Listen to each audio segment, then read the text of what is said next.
Hello, good morning, जोहार। मैं संजय और आप देख रहे हैं न्यूज झारखंड। समय हो चला है झारखंड की खबरों को जानने का, उनसे अपडेट होने का। तो चलिए जानते हैं आज की झारखंड की 25 मुख्य बड़ी खबरों को। उससे पहले अगर आप न्यूज झारखंड चैनल पर नए हैं तो प्लीज चैनल को सब्सक्राइब करके बेल आइकन प्रेस कर दीजिए, जिससे आप तक झारखंड की हर एक छोटी बड़ी खबर का अपडेट आप तक पहुंचता रहे। तो चलिए शुरुआत करते हैं आज की पहली और महत्वपूर्ण बड़ी खबर से। मैया सम्मान योजना खाते में खटाखट आने वाले हैं। मई के बाद अब जून के भी पैसे। हेमंत सोरेन की जुलाई में दोहरी सौगात। झारखंड में मैया सम्मान योजना की लाभुकों के लिए खुशखबरी है। मई महीने के पैसे इन्हें कुछ ही दिन पहले मिले हैं। अब जून महीने के पैसे भी इसी हफ्ते से मिलने लगेंगे। अगले सप्ताह तक सभी महिला लाभुकों के खाते में पैसे आ जाएंगे। सामाजिक सुरक्षा निदेशालय ने इस संबंध में सभी जिलों को निर्देश जारी कर दिया है। झारखंड मुख्यमंत्री मैया सम्मान योजना की लाभुकों को हर महीने 2500 रुपए दिए जाते हैं। झारखंड मुख्यमंत्री मैया सम्मान योजना के लाभुकों को अगले सप्ताह तक जून महीने की राशि उपलब्ध करा दी जाएगी। सामाजिक सुरक्षा निदेशालय ने इस संबंध में सभी जिलों को निर्देश जारी कर दिया है। सभी जिलों द्वारा इस सप्ताह से जून की राशि ट्रांसफर करने की प्रक्रिया शुरू कर दी जाएगी। मैया सम्मान की राशि वितरण की प्रक्रिया अगले सप्ताह के आखिरी तक पूरी कर ली जाएगी। मई महीने के पैसे महिला लाभुकों को इसी महीने जुलाई में दिए गए हैं। मई महीने की राशि वितरण की रिपोर्ट सामाजिक सुरक्षा निदेशालय को भेज दी गई है। तो इस तरह से महिलाओं को जुलाई महीने में एक साथ दोहरी सौगात मिलने जा रही है। मई महीने की राशि ट्रांसफर होने के बाद अब अगले सप्ताह से जून महीने की बकाया राशि भी इनके खाते में 2500 रुपए ट्रांसफर कर दी जाएगी। सावधान, झारखंड के इन इलाकों में होगी भारी बारिश। आने वाले कई दिनों तक राहत की नहीं है कोई संभावना। झारखंड में बारिश अब आफत लगने लगी है। मानसून की एंट्री के बाद शायद ही कोई ऐसा दिन हो जब बारिश ना हुई हो। रांची में तो लोग परेशान हो गए हैं, कपड़े नहीं सूख रहे हैं, घरों में सीलन पड़ रही है, बच्चों का मैदान में खेलना दूभर हो गया है। बेतहाशा बारिश ने फसलों को भी नुकसान पहुंचाया है। खासकर सब्जियों की फसल पर जबरदस्त असर पड़ा है। दिक्कत यह है कि आने वाले कुछ दिनों तक इस मुसीबत से राहत मिलती नहीं दिख रही है। मौसम केंद्र रांची ने आज 16 जुलाई को भी उत्तर पश्चिम और उत्तर मध्य भागों के लिए ऑरेंज अलर्ट जारी किया है। इसके मुताबिक पलामू, गढ़वा, चतरा, कोडरमा, लातेहार, लोहरदगा, हजारीबाग, रांची, रामगढ़ में भारी बारिश की संभावना जताई गई है। इसके अलावा आज 16 जुलाई को ही रांची के कुछ भागों के साथ साथ बोकारो, गुमला, खूंटी के अलावा देवघर, धनबाद, दुमका, गिरिडीह, गोड्डा, जामताड़ा और पाकुड़, साहिबगंज में भारी बारिश को लेकर येलो अलर्ट जारी किया गया है। जबकि कल 17 जुलाई के लिए पलामू, गढ़वा, चतरा, लातेहार, कोडरमा और लोहरदगा में भारी बारिश का अनुमान है। इसके मद्देनजर येलो अलर्ट जारी किया गया है। इस दौरान कहीं कहीं मेघ गर्जन के साथ वज्रपात की संभावना है। वहीं मौसम केंद्र के अनुसार 18 जुलाई से 21 जुलाई के बीच भी बारिश से राहत मिलती नहीं दिख रही है। इस दौरान मेघ गर्जन और वज्रपात के अलावा ज्यादातर इलाकों में हल्के से मध्यम दर्जे की बारिश होगी। 1 अगस्त से शुरू होगा झारखंड विधानसभा का मानसून सत्र। 2 दिन अवकाश। इस तारीख को पेश होगा प्रथम अनुपूरक बजट। झारखंड विधानसभा का मानसून सत्र 1 अगस्त 2025 से शुरू होगा और 7 अगस्त तक चलेगा। इस दौरान 2 दिनों का अवकाश है। इस मानसून सत्र में से 5 कार्य दिवस होंगे। मंगलवार को षष्ठम झारखंड विधानसभा के तृतीय मानसून सत्र का औपबंधिक कार्यक्रम जारी किया गया है। इसके अनुसार 4 अगस्त को सदन में प्रथम अनुपूरक बजट पेश होगा और 5 अगस्त को प्रथम अनुपूरक बजट पारित हो जाएगा। झारखंड विधानसभा में 1 अगस्त को शपथ ग्रहण, शोक प्रकाश और विधानसभा के सत्र में नहीं रहने की अवधि में राज्यपाल द्वारा प्रख्यापित अध्यादेश की प्रमाणीकृत प्रतियां सभा पटल पर रखी जाएगी। 2 अगस्त और 3 अगस्त को मानसून सत्र नहीं चलेगा, दोनों दिन अवकाश रहेगा। 4 अगस्त को झारखंड विधानसभा के मानसून सत्र में प्रश्नकाल होगा। सदन में वित्त वर्ष 2025-26 का प्रथम अनुपूरक बजट पेश किया जाएगा। 5 अगस्त को प्रश्नकाल रहेगा। वित्त वर्ष 2025-26 के प्रथम अनुपूरक बजट पर सामान्य वाद विवाद और मतदान के बाद इसे पारित किया जाएगा। 6 अगस्त को प्रश्नकाल, राजकीय विधेयक एवं अन्य राजकीय कार्य होंगे। आखिरी दिन 7 अगस्त को प्रश्नकाल, राजकीय विधेयक एवं अन्य राजकीय कार्य एवं गैर सरकारी सदस्यों के कार्य होंगे। इसके साथ ही मानसून का यह छोटा सत्र संपन्न हो जाएगा। हजारीबाग में अवैध ईंट भट्ठे के बिजली तार की चपेट में आने से 2 बच्चों की मौत, मुआवजे की मांग।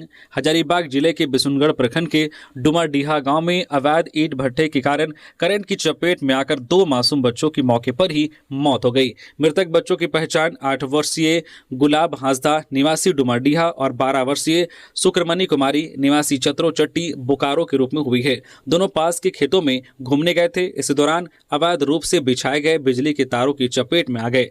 अंचल अधिकारी नित्यानंद दास ने पुष्टि की है कि गांव में अवैध रूप से एक ईंट भट्ठा संचालित किया जा रहा था, जहां बिना किसी अनुमति के बिजली की लाइन बिछाई गई थी। इसी तार ने मासूमों की जान ले ली। घटना की जानकारी मिलते ही बिशुनगढ़ के अंचल अधिकारी और थाना प्रभारी दलबल के साथ मौके पर पहुंचे और पूरे मामले की जांच शुरू कर दी है। पुलिस ने दोनों शवों को पोस्टमार्टम के लिए शेख भिखारी मेडिकल कॉलेज अस्पताल भेज दिया है। मृतकों के परिजनों ने भट्ठा संचालक के खिलाफ बिशुनगढ़ थाना में प्राथमिकी दर्ज कराई है और दोषियों पर सख्त कार्रवाई एवं मुआवजे की मांग की है। घटना के बाद गांव में शोक और आक्रोश का माहौल है। कुएं में जहरीली गैस से पिता पुत्र की मौत। मोटर ठीक करने कुएं में उतरा था बेटा, बचाने गए पिता की भी गई जान। पलामू जिले में पिता पुत्र की कुएं में जहरीली गैस से मौत हो गई। घटना नीलांबर पीताम्बरपुर थाना क्षेत्र के हरतुआ पंचायत के अमुआ गांव में हुई। अमुआ निवासी शंभू सिंह अपने जो घर के कुएं में खराब मोटर को ठीक करने उतरे थे। जब वे लंबे समय तक बाहर नहीं आए तो उनके पिता विश्वनाथ सिंह ने उन्हें आवाज लगाई। कोई जवाब न मिलने पर वे भी कुएं में उतर गए। कुएं में मौजूद जहरीली गैस के कारण दोनों बेहोश हो गए और उनकी मृत्यु हो गई। ग्रामीणों में से कोई भी कुएं में उतरने की हिम्मत नहीं जुटा पाया। घंटों तक दोनों के शव कुएं में पड़े रहे। थाना के जवान बबन यादव ने बहादुरी दिखाते हुए कुएं में उतरकर दोनों के शव बाहर निकाला। सूचना मिलते ही अंचलाधिकारी सुनील कुमार सिंह और थाना की टीम मौके पर पहुंची। मेडिकल टीम के देर से पहुंचने पर ग्रामीणों में आक्रोश देखा गया। इस घटना से पूरे गांव में शोक की लहर है। जेएमएम का official social media handle x हुआ रिकवर। हेमंत सोरेन ने दिए थे जांच के आदेश। झारखंड मुक्ति मोर्चा का official social media handle x recover कर लिया गया है। साइबर अपराधियों द्वारा इसे शनिवार को हैक कर लिया गया था। सीएम हेमंत सोरेन ने झारखंड पुलिस को इस मामले की जांच के आदेश दिए थे। मंगलवार को सीआईडी की साइबर थाने की पुलिस ने जांच और कार्रवाई के बाद झामो के एक्स हैंडल को रिकवर कर लिया है। हालांकि इस मामले की जांच अभी जारी है। बोकारो में स्वास्थ्य विभाग के आउटसोर्स कर्मचारियों का विरोध। 4 माह से वेतन नहीं, पीएफ नंबर तक नहीं मिला, डीसी से लगाई गुहार। बोकारो जिला स्वास्थ्य विभाग में राइडर कंपनी के आउटसोर्स कर्मचारियों ने मंगलवार को डीसी अजय नाथ झा के जनता दरबार में अपनी समस्याएं रखी। कर्मचारियों को पिछले 4 माह से वेतन नहीं मिला है।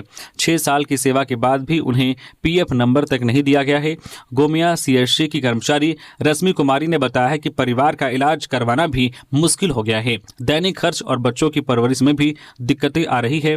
मार्च में किए गए आंदोलन को अधिकारियों के आश्वासन पर रोक दिया गया था। गोमिया, बेरमो, तेनुघाट, नामाडी, पेटरवार, चंदन कियारी, जरीडी और कसमार के कर्मचारियों ने डीसी से मुलाकात की। उन्होंने बताया कि चास के कर्मचारियों को नियमित वेतन मिल रहा है, लेकिन बाकी क्षेत्रों के कर्मचारियों की अनदेखी की जा रही है। कर्मचारियों का कहना है कि सिविल सर्जन कार्यालय सिर्फ आश्वासन देता है। कंपनी का कहना है कि अभी तक आवंटन नहीं आया है। कर्मचारियों ने चेतावनी दी है कि अगर जल्द समाधान नहीं निकाला तो वे फिर आंदोलन करेंगे। गिरिडीह में युवक की गर्दन काटकर हत्या, भाई गिरफ्तार। आरोपी की निशानदेही पर धड़ बरामद, सिर गायब। 3 दिनों से लापता था युवक। गिरिडीह में मंगलवार को एक सिर कटी लाश मिलने के बाद क्षेत्र में हड़कंप मच गया। शव का सिर अब तक बरामद नहीं हो सका है। घटना गामा थाना क्षेत्र की है।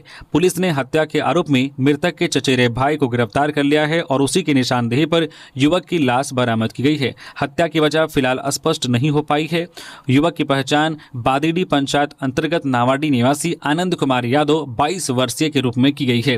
परिजनों के अनुसार आनंद रविवार की रात से लापता था। इस संबंध में परिजनों ने गामा थाना में आवेदन देकर गुमशुदगी का सनहा दर्ज कराया था।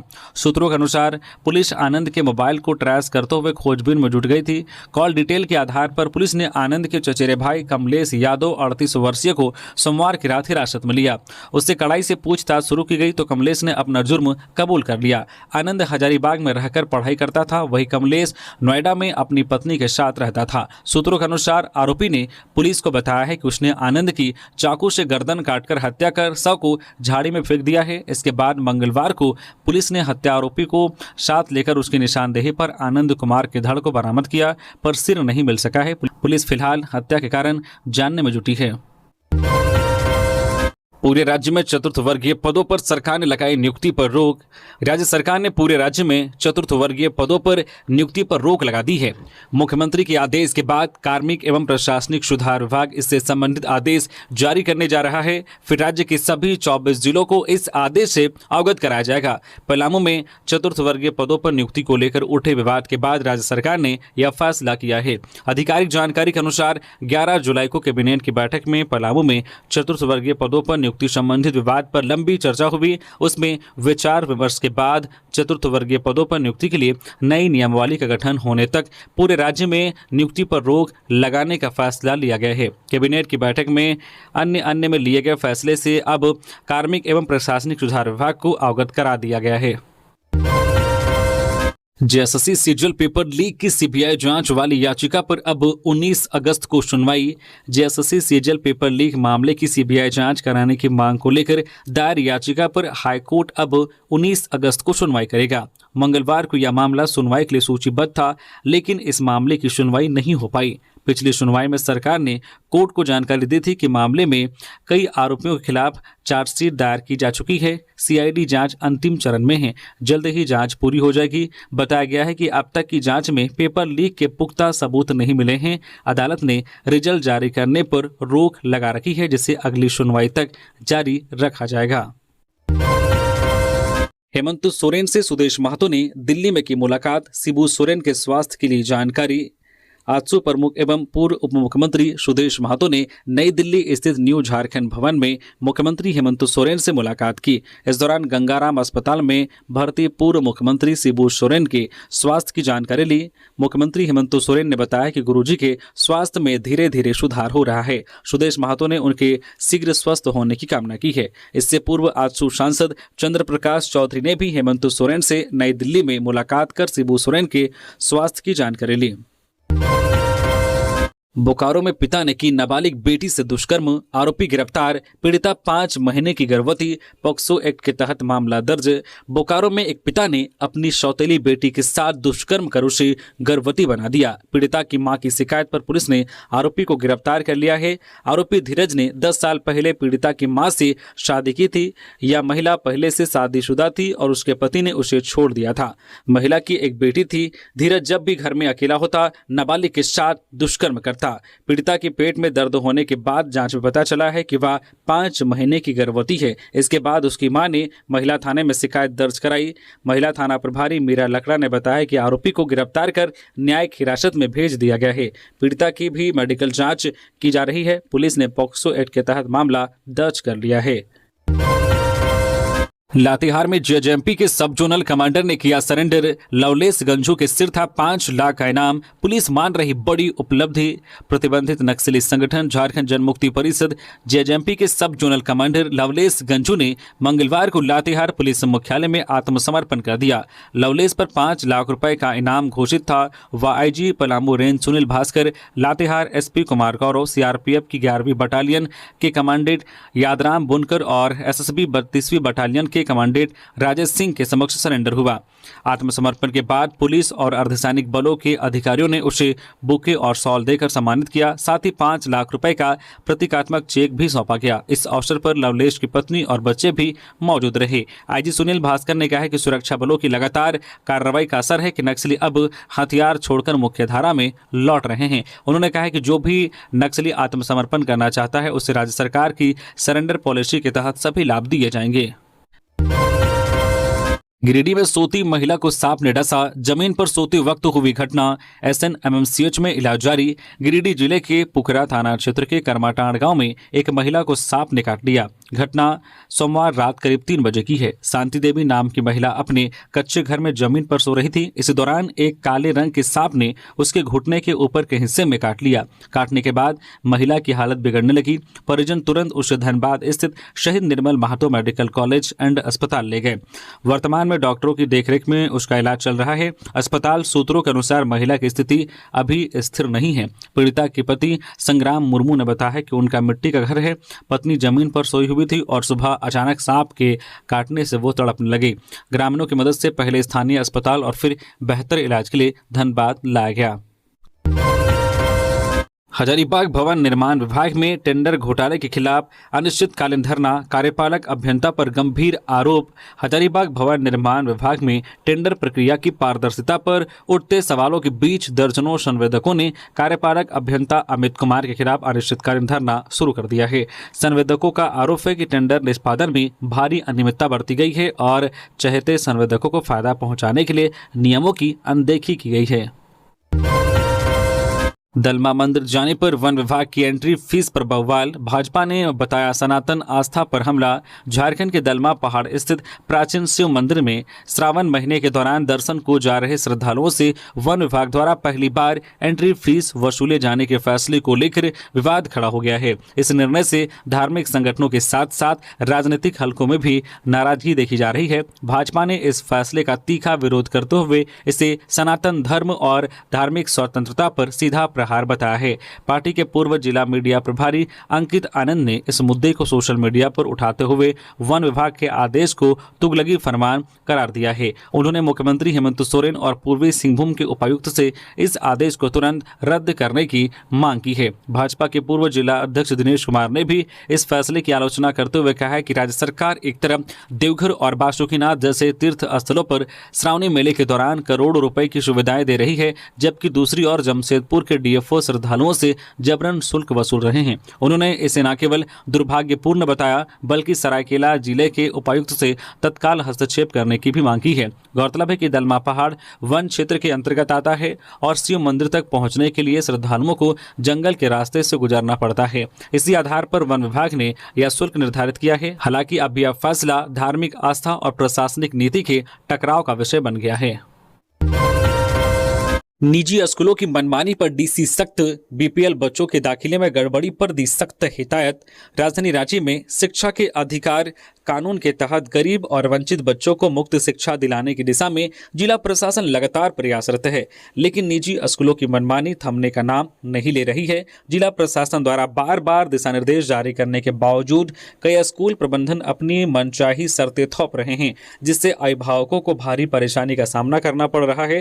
रांची प्रशासन द्वारा आरटीई के तहत इस वर्ष रांची जिले के 121 निजी स्कूलों को चिन्हित किया गया था, जहां बीपीएल श्रेणी के बच्चों का नामांकन सुनिश्चित किया जाना था, लेकिन इनमें से केवल 91 स्कूलों में ही आवेदन की प्रक्रिया पूरी हो सकी। लॉटरी सिस्टम के माध्यम से कुल 672 बच्चों का चयन हुआ, जिनमें से 493 बच्चों का अब तक सफलतापूर्वक दाखिला किया जा चुका है। इस प्रक्रिया में 116 बच्चों के फॉर्म या दस्तावेजों में कुछ त्रुटियां पाई गई, जिन्हें स्कूल प्रबंधकों द्वारा रिजेक्ट कर जिला शिक्षा कार्यालय को दोबारा वेरिफिकेशन के लिए भेजा गया है। इस पूरे मामले को गंभीरता से लेते हुए रांची उपायुक्त मंजूनाथ भजंत्री ने निजी स्कूलों के प्रबंधकों के साथ समीक्षा बैठक की। इस दौरान डीसी ने नामांकन को लेकर पारदर्शिता व संवेदनशीलता के साथ प्रक्रिया पूर्ण करने की सख्त हिदायत दी। चक्रधरपुर व बंदगांव में 2 कच्चा घर गिरे, परिवार खुले आसमान के नीचे रहने को मजबूर। पश्चिमी सिंहभूम जिले में लगातार हो रही बारिश से जनजीवन अस्त व्यस्त है। वहीं दूसरी ओर बारिश से ग्रामीण क्षेत्रों में रहने वाले लोगों के मिट्टी के घर भी गिर रहे हैं। भारी बारिश के कारण चक्रधरपुर व बंदगांव में 2 लोगों के मिट्टी के घर ढह गए। दोनों परिवार खुले आसमान के नीचे रहने को मजबूर है। चक्रधरपुर प्रखंड के वामन गुट्टू गाँव के राम नाली टोला में सोमवार की रात भारी बारिश में बलेंद्र के राय का कच्चा मकान धराशायी हो गया। गनीमत रही कि हादसे के वक्त घर के अंदर कोई मौजूद नहीं था, जिससे किसी प्रकार की जानहानि नहीं हुई। वहीं बंदगांव प्रखंड के शुभान साई में मंगलवार को सोमा गागराई का घर ढह गया। आर्थिक स्थिति ठीक नहीं रहने के कारण सोमा गागराई का परिवार पेड़ के नीचे रहने को मजबूर है। पीड़ितों ने सरकार से आपदा प्रबंधन के तहत आवास दिलाने की मांग की है। महेंद्र सिंह धोनी ने किया बैडमिंटन कोर्ट का उद्घाटन, विश्वस्तरीय सुविधाएं उपलब्ध। भारतीय क्रिकेट टीम के पूर्व कप्तान महेंद्र सिंह धोनी ने मंगलवार को रांची के बिरसा चौक स्टेशन रोड स्थित गितिल पीढ़ी में आश्रय बैडमिंटन कोर्ट का उद्घाटन किया। उनके साथ झारखंड राज्य क्रिकेट संघ JSCA के अध्यक्ष अजय नाथ सहदेव भी मौजूद रहे। कोर्ट के संचालक ने बताया कि मौके पर धोनी ने कहा है कि इस तरह के आधुनिक बैडमिंटन कोर्ट खुलने से आम लोगों को लाभ मिलेगा। यहाँ विश्वस्तरीय सुविधाएं हैं, लोग बैडमिंटन का प्रशिक्षण ले सकेंगे। मुझे भी बैडमिंटन खेलने का शौक है, इसलिए समय मिलने पर मैं भी यहाँ प्रैक्टिस के लिए आऊंगा। धनबाद की कतरी नदी में तैरता मिला अज्ञात शव, बेलंजाबाद में मचा हड़कंप। धनबाद जिले के कतरास अंतर्गत राम कनाली OP क्षेत्र के बेलंजाबाद इलाके में उस समय सनसनी फैल गई जब कतरी नदी में एक अज्ञात व्यक्ति का शव बहता हुआ दिखाई दिया। शव मिलने की सूचना के बाद वहां सनसनी मच गई। मौके पर पुलिस पहुंची और मामले की जांच में जुट गई। मिली जानकारी के मुताबिक मंगलवार सुबह कुछ महिलाएं नदी में स्नान कर रही थी। उसी दौरान उन्होंने एक शव को बहते देखा जो नदी के किनारे मलबे में फंसा हुआ था। महिलाओं ने तत्काल शोर मचाया, जिसके बाद स्थानीय ग्रामीण मौके पर जमा हो गए। सूचना पाकर राम कनाली OP पुलिस भी घटनास्थल पर पहुंची और शव को नदी से बाहर निकालकर अपने कब्जे में ले लिया। पुलिस सूत्रों के अनुसार शव 3 से 4 दिन पुराना प्रतीत हो रहा है। लगातार पानी में रहने के कारण मृतक का शरीर फूल चुका है और चेहरा पूरी तरह से पहचान से परे हो गया है। शव से दुर्गंध भी आने लगी है, जिससे अंदेशा लगाया जा रहा है कि यह घटना कई दिन पहले की हो सकती है। मृतक की उम्र और पहचान फिलहाल स्पष्ट नहीं हो सकी है। फेसबुक पर दोस्त बनकर की साइबर ठगी, पड़ोसी की फर्जी आईडी से मैसेज कर मांगी मदद, युवक ने भेजे 50,000 रुपए। कोडरमा जिले के तिलैया थाना क्षेत्र में एक साइबर ठगी का मामला सामने आया है। गझंडी निवासी विनय कुमार के साथ फेसबुक पर फर्जी आईडी के जरिए 50,000 रुपए की ठगी हुई है। विनय को 2 दिन पहले फेसबुक मैसेंजर पर उनके पड़ोसी सन्नी यादव के नाम से मैसेज आया। मैसेज में लिखा था कि वह मुसीबत में है, उसे तुरंत पासपोर्ट और वीजा बनवाने के लिए पैसों की जरूरत है। इसके बाद एक एजेंट का नंबर भी भेजा गया। एजेंट ने विनय को अलग अलग बैंक खातों में पैसे भेजने को कहा, साथ ही व्हाट्सएप पर QR कोड भी भेजा। विनय ने पड़ोसी समझकर विश्वास कर लिया और 5,000, 7,000 और 10,000 रुपए की किस्तों में कुल 50,000 रुपए भेज दिए। सोमवार को एजेंट ने फिर से पैसों की मांग की। इस बार विनय को शक हुआ। उन्होंने पड़ोसी सन्नी से संपर्क किया। तब पता चला कि सन्नी ने कभी पैसे मांगे ही नहीं थे। किसी ने उनकी फर्जी फेसबुक आईडी बनाकर ठगी की थी। 40 पुलिस अधिकारी होंगे सम्मानित, राज्यपाल पदक व वीरता के लिए मुख्यमंत्री पदक मिलेगा। झारखंड सरकार ने राज्य स्थापना दिवस 2024 15 नवंबर के अवसर पर 6 पुलिस अधिकारियों कर्मियों को सम्मानित करने की घोषणा की है। गृह कारा एवं आपदा प्रबंधन विभाग की अधिसूचना के अनुसार विशिष्ट सेवा के लिए 3 अधिकारियों को झारखंड राज्यपाल पदक तथा वीरता के लिए 3 अधिकारियों को झारखंड मुख्यमंत्री पदक प्रदान किया जाएगा। वही सराहनीय सेवा के लिए झारखंड पुलिस पदक भी अन्य कर्मियों को प्रदान किया जाना प्रस्तावित है। राज्यपाल पदक के लिए चयनित अधिकारियों में पुलिस महानिरीक्षक विशेष शाखा रांची के प्रमाद कुमार, देवघर के पुलिस अधीक्षक श्याम कुमार तथा बोकारो के मोहम्मद नौशाद आलिम शामिल हैं। इन अधिकारियों को विशिष्ट सेवा हेतु सम्मानित किया जाएगा। गौरतलब है कि इन अधिकारियों को गत वर्ष ही सम्मानित किया जाना था। तकनीकी कारणों से विलंब होने के कारण अब सूची जारी की गई है। इसके अलावा मुख्यमंत्री पदक के लिए जिन अधिकारियों को चयनित किया गया है उनमें तत्कालीन उप महानिरीक्षक उत्तरी छोटा नागपुर हजारीबाग रहे नरेंद्र कुमार सिंह, वर्तमान में महानिरीक्षक मानवाधिकार रांची, तत्कालीन पुलिस अधीक्षक चतरा रहे राकेश रंजन, वर्तमान में SP चाईबासा आदि के नाम शामिल हैं। देवघर श्रावणी मेले में 4 सहायक नगर आयुक्तों की प्रतिनियुक्ति। देवघर राजकीय श्रावणी मेला की तैयारियों को लेकर नगर विकास विभाग ने बड़ी प्रशासनिक पहल करते हुए 4 सहायक नगर आयुक्तों की प्रतिनियुक्ति की है। इसका उद्देश्य श्रद्धालुओं को बेहतर नागरिक सुविधाएं उपलब्ध कराना और मेले के संचालन को सुचारू बनाना है। इसकी अधिसूचना नगर विकास विभाग के अपर सचिव राजकुमार ने जारी की है। उन्होंने बताया कि रांची नगर निगम के सहायक नगर आयुक्त सूरज प्रसाद चौधरी व चंद्रदीप कुमार, धनबाद नगर निगम के मोटाई, बांद्रा व जमशेदपुर अधिसूचित क्षेत्र समिति के अरविंद तिर्की की प्रतिनियुक्ति देवघर श्रावणी मेले में की गई है। ये सभी अधिकारी तत्काल प्रभाव से नगर निगम देवघर में योगदान देंगे। संबंधित नगर निकायों के प्रमुखों को निर्देश दिया गया है कि वे उन्हें अविलंब वर्तमान दायित्वों से मुक्त करें ताकि वे नई जिम्मेदारी संभाल सके। जमशेदपुर के जादूगोड़ा में लगातार बारिश से दीवार गिरी, बाल बाल बचा परिवार। लगातार हो रही बारिश गरीबों के लिए आफत बन गई है। जादूगोड़ा थाना क्षेत्र के बांदडी निवासी भवानी महतो के मिट्टी घर की दीवार बारिश में भरभरा कर गिर गई। इस घटना में परिवार बाल बाल बच गया।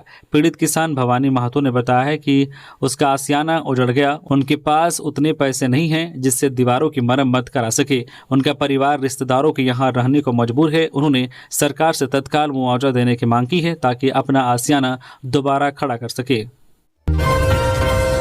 आज से शुरू होगा फुटबॉल का रोमांच। 64वीं सुब्रतो कप फुटबॉल प्रतियोगिता का होगा आयोजन। झारखंड में खेल प्रतिभाओं को प्रोत्साहित करने और उन्हें राष्ट्रीय मंच प्रदान करने के उद्देश्य से 64वीं राज्य स्तरीय सुब्रतो कप फुटबॉल प्रतियोगिता का आयोजन आज दिनांक 16 जुलाई से 19 जुलाई 2025 तक किया जाएगा। यह प्रतिष्ठित प्रतियोगिता प्रैक्टिस मैदान खेलगांव रांची और बीआईटी मेसरा के मैदान में आयोजित की जाएगी। प्रतियोगिता की तैयारी पूरी कर ली गई है। प्रतियोगिता के सफल आयोजन के लिए 16 समितियों का गठन किया गया है। मंत्री दीपिका पांडे ने की दिल्ली में उच्च स्तरीय बैठक। केंद्र राज्य के समन्वय से गांवों के विकास को गति देने की पहल। ग्रामीण विकास मंत्री दीपिका पांडे सिंह ने मंगलवार को नई दिल्ली में ग्रामीण विकास मंत्रालय, भारत सरकार के सचिव शैलेश कुमार सिंह एवं ग्रामीण विकास विभाग, झारखंड सरकार के सचिव के निवासन से एक महत्वपूर्ण बैठक की। यह उच्च स्तरीय बैठक झारखंड में ग्रामीण विकास को गति देने तथा केंद्र और राज्य सरकार के बीच सहयोग को सशक्त बनाने पर केंद्रित रही। बैठक में इन बिंदुओं पर फोकस रहा, जैसे कि लंबित राशि का भुगतान। बैठक में झारखंड सरकार के लिए लंबित राशि को शीघ्र जारी करने की आवश्यकता पर चर्चा हुई ताकि ग्रामीण विकास से जुड़ी योजनाओं का सुचारू रूप से क्रियान्वयन सुनिश्चित किया जा सके। साथ ही योजनाओं का प्रभावी क्रियान्वयन, ग्रामीण विकास मंत्रालय की प्रमुख योजनाओं के क्रियान्वयन को और अधिक प्रभावी एवं सरल बनाने पर बल दिया गया। वहीं रोजगार सृजन पर फोकस। बैठक में ग्रामीण क्षेत्रों में रोजगार के अवसरों को बढ़ाने के लिए रणनीतियों पर चर्चा की गई, जिससे राज्य में सतत आजीविका को बढ़ावा मिल सके। वही सहयोग को और मजबूत करना। राज्य और केंद्र सरकार के बीच बेहतर समन्वय और सहयोग के माध्यम से ग्रामीण विकास कार्यक्रमों के प्रभावी क्रियान्वयन पर चर्चा हुई। देवघर से लौट रहे पुजारी की सड़क हादसे में मौत। गिरिडीह में मालवाहक वैन से बाइक की टक्कर से हुआ हादसा, चालक फरार। गिरिडीह जिले के गांडी थाना क्षेत्र में मंगलवार को एक दर्दनाक सड़क हादसे में 52 वर्षीय पुजारी की मौत हो गई। मृतक की पहचान ताराटांड़ थाना क्षेत्र के जहानाबाद गांव निवासी जयप्रकाश पांडे के रूप में हुई है। घटना अहिल्यापुर मुख्य मार्ग स्थित गिरनिया गाँव के तीखी मोड़ के पास हुई। जयप्रकाश पांडे अपनी बाइक से देवघर से लौट रहे थे। इस दौरान अहिल्यापुर की ओर से आ रही मालवाहक वैन से उनकी बाइक की सीधी टक्कर हो गई। हादसे में वे सड़क पर गिर गए। स्थानीय ग्रामीणों ने गांडे पुलिस को सूचना दी। थाना प्रभारी आनंद प्रकाश सिंह और एसआई मनीलाल सिंह टीम के साथ मौके पर पहुंचे। घायल को 108 एम्बुलेंस से गांडे सीएचसी ले जाया गया, जहां चिकित्सकों ने उसे मृत घोषित कर दिया। पूर्वी सिंहभूम में महिला की नृशंस हत्या पर बाबूलाल का फूटा गुस्सा।